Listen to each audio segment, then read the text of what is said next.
You wrote them down. Start of the year, clean page, good pen.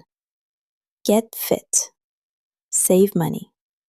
Finally start the thing. You can find that page right now, and every line on it is still sitting there untouched, which is a particular kind of embarrassing, because you did exactly what they told you to do.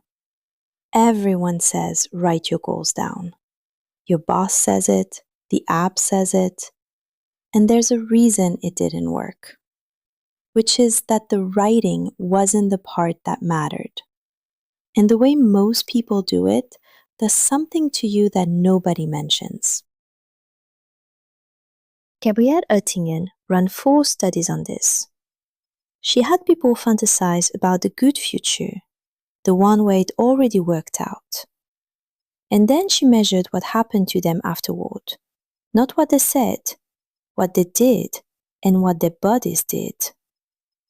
The people who sat and imagined the achieved version put in less effort on the real task afterward, and their systolic blood pressure went down. Sit with that for a second.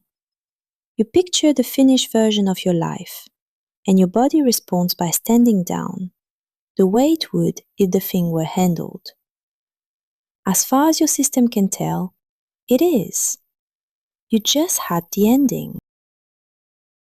That's what most people are actually doing when they write a goal. You're taking a photograph of the destination. You write get fit, and for a second you can see it, the body, the flat, the fluent version of you ordering in Spanish without stalling, the person you finally called back. It feels good. It felt like progress, and you haven't moved a step.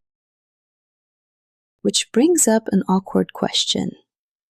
If writing your wish down can actually flatten you, why does every single person repeat the advice? Because of a study. You've heard the number. 3% of the Harvard class wrote their goals down, and 20 years later, they were out-earning the other 97 put together. Sometimes it's Yale, sometimes it's 1953, sometimes 1979. The numbers move around because there's nothing holding them in place. Yale's library went looking. They asked the class secretary. They asked surviving class members. They went through the records, and then they put it in writing. No goals study of the class of 1953 ever happened. Harvard's librarians say the same. People ask constantly, and it has never been found. It goes back to a business book from 1984 that mentions the survey and names no source. Someone always says fine, but the Dominican study, it's real, and it's the one people reach for the second you take Harvard away.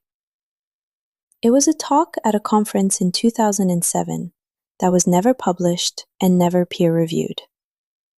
267 people signed up. 149 finished. 4 weeks. You rated yourself out of 7. But there's something buried in it worth more than the headline, because she didn't just compare writing to not writing. One group wrote their goals. One wrote goals plus the actions. One sent them to a friend, and one reported their progress to that friend every week. The weekly reporting group beat everybody. The group who wrote their goals and their actions down and told nobody did no better than the people who just thought about it. Inside the study everyone uses to prove that writing works, writing was not the thing that worked. Another person expecting to hear from you on Friday was. So what does hold up? Edwin Locke and Gary Latham spent 40 years on it, 400 studies, 88 different tasks, more than 40,000 people, labs, and real workplaces.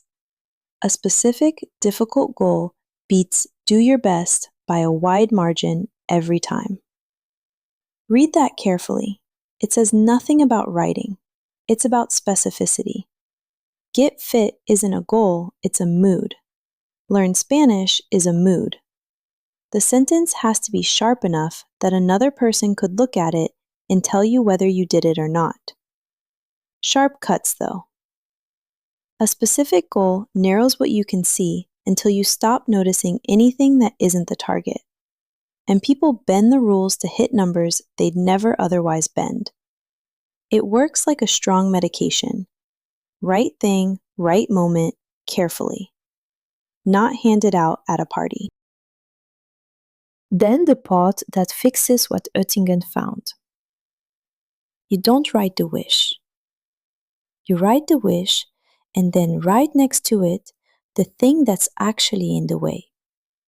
Not the tidy obstacle you'd say out loud at work, the real one.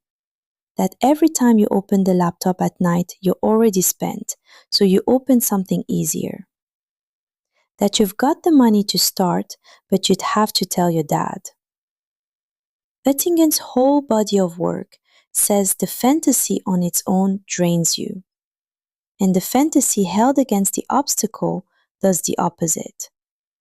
It either fires you up or it quietly tells you that you don't want this enough. And both of those are useful. One of them saves you a year. The strongest thing in this entire field is almost boring. It's deciding in advance when and where. If it's Tuesday and I've just made coffee, then I send one message, not a wish, a trigger attached to a moment that was going to happen anyway.